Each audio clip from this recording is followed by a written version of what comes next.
Welcome to another episode of Daily Fortnite, your daily podcast about Fortnite. I'm your host, Mikey, aka MikeDaddy, aka MagnificantMikie. You can support me by putting my creator code in the support a creator. Just put in MikeDaddy, MMMikeDaddy. Whenever you're shopping in the item shop, a little bit is going to go my way, and I really appreciate all the support you guys are giving me. Also, I have an Amazon link that if you click on it, it'll send you over to Amazon. You just shop as you normally would, and after you are done shopping, whatever you spent, a little bit is going to be sent my way. It's no extra cost to you guys. I really appreciate if you use that as well. All right, guys, I am really excited about today's episode just for what we have upcoming. First thing, we have version 6.31 update coming tomorrow, Tuesday at 5 a.m. Eastern, and I am excited for that, especially because we are getting a new pump shotgun. I'm expecting that to be in the 6.31, otherwise, it would be silly that they announced this new shotgun right before an update. It was going to come in epic and legendary variants of the pump shotgun. This thing looks awesome. It looks like a beast. I imagine it's going to be a beast. I'm excited to actually be able to one-shot opponents with a headshot with shotguns again. That's what I'm expecting this thing is going to be able to do. You know, other than the double barrel shotgun, and you had to be standing right next to somebody and really land that headshot to be able to do that and body them. So I'm excited for this shotgun. It looks awesome. Like I said, I'm really excited for it. I cannot wait for tomorrow's update. The only other thing I'm really hoping is going to be in the 6.31 update. Please, Fortnite, please bring Glider Redeploy back. I am ready for that to come back. I would really appreciate if that came back. Let's see here. I'm going to kind of connect these two things back in together here, and that is the Winter Royale and something else I'd like to see maybe in the future. Just an idea. Let me know what you guys think. So, first thing I want to mention about the Winter Royale again is, man, it has really helped me in just regular matches. After I played the Winter Royales yesterday, I had a ton of fun. The competition was amazing. It was, so good. And it felt really fun to be in lobbies with that many good people and to be able to test yourself like that. And now, after that, I played for about an hour after that, an hour worth of Fortnite more later that night. And I'll tell you what, it felt different to me. I could just tell the difference in my gameplay in a regular public match where I didn't get any victory royales, but man, I was dropping hot drops, and I was eliminating players pretty regularly, a lot more than I normally do, and that's not always my game style. So normally, as you guys know, I haven't been dropping tilted towers as much as I used to, but it's still one of my favorite places to drop. But even in the past, I would drop in there, try to get some loot, maybe get an elimination too, and then dip out. But last night I was able to, it actually felt good I could stay in there, hang out, and just start racking up those eliminations. So hopefully, that's going to keep just continuing to improve my gameplay. Every time these type of tournaments pop up, to actually participate in them, so that I can really up my game.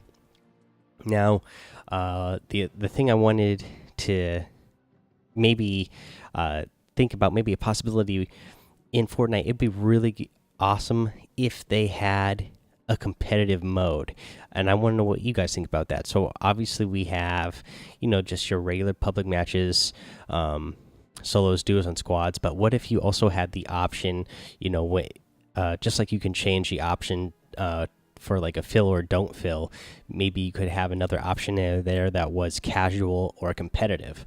Let me know what you think. I really like the idea.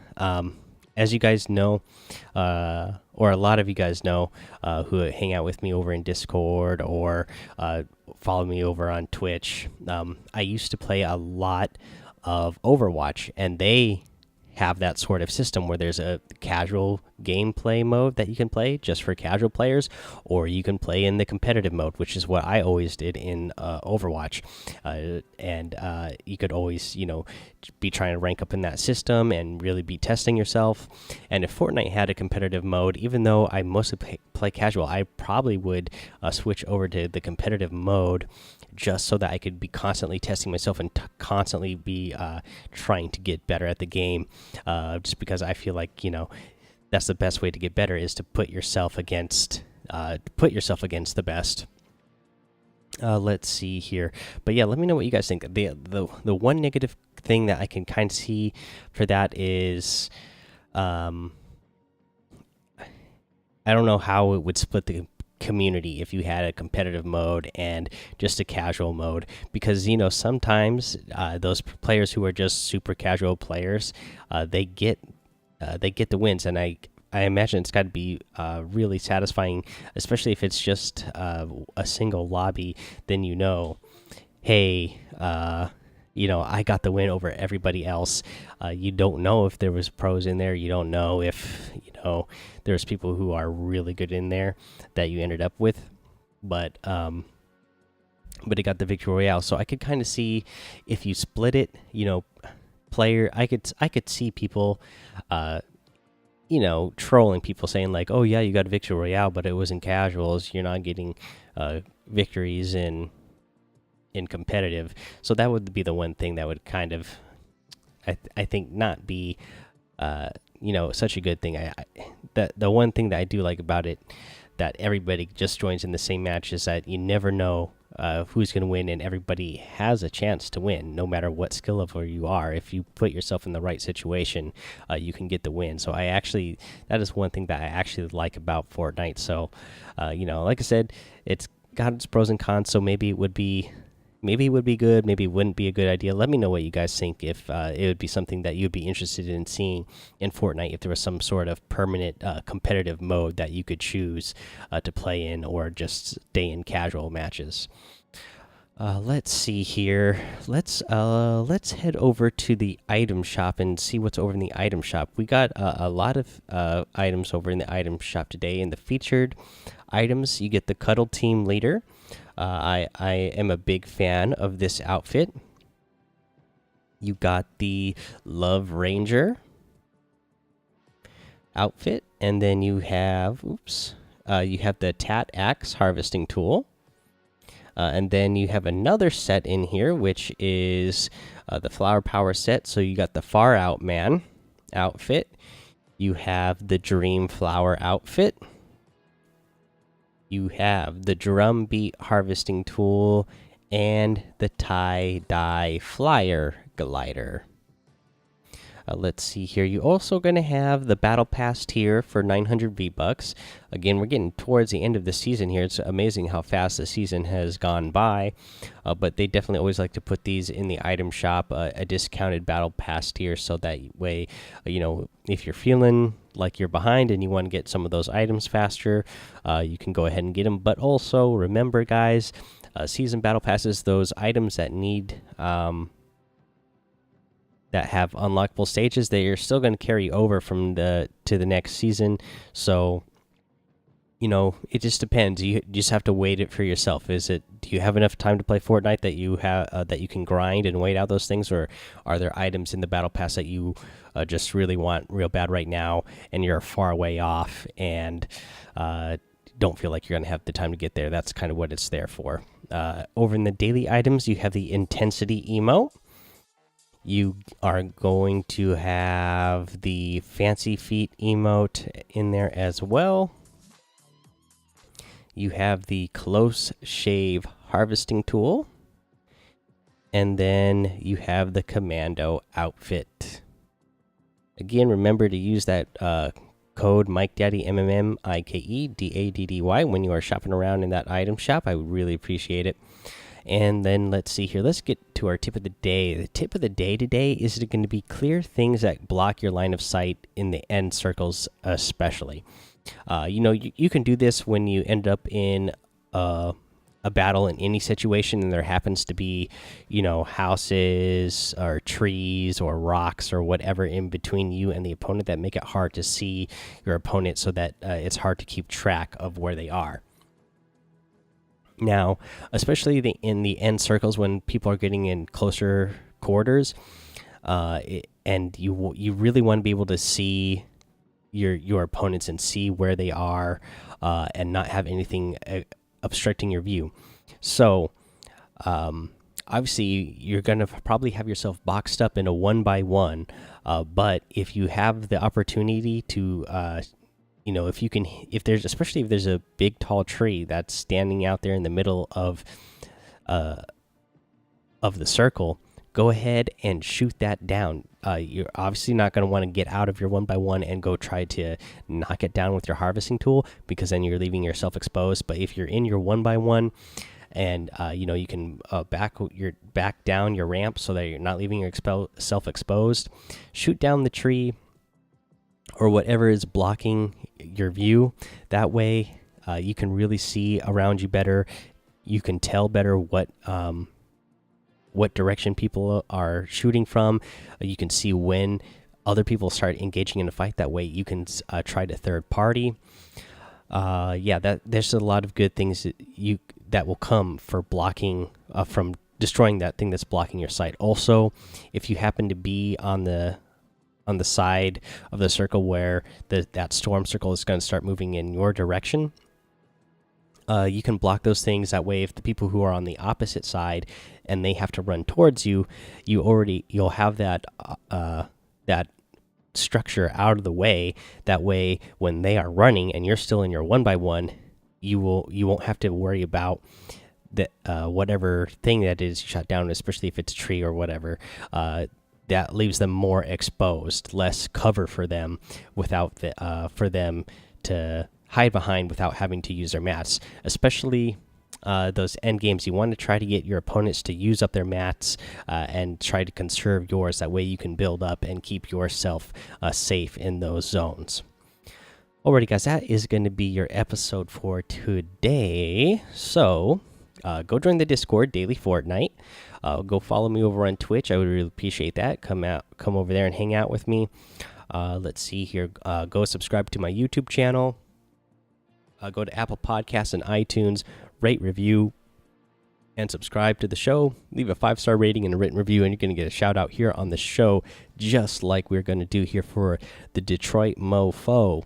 Let's see here. The Detroit Mofo leaves a title that says, "Thanks for the V-Bucks tip."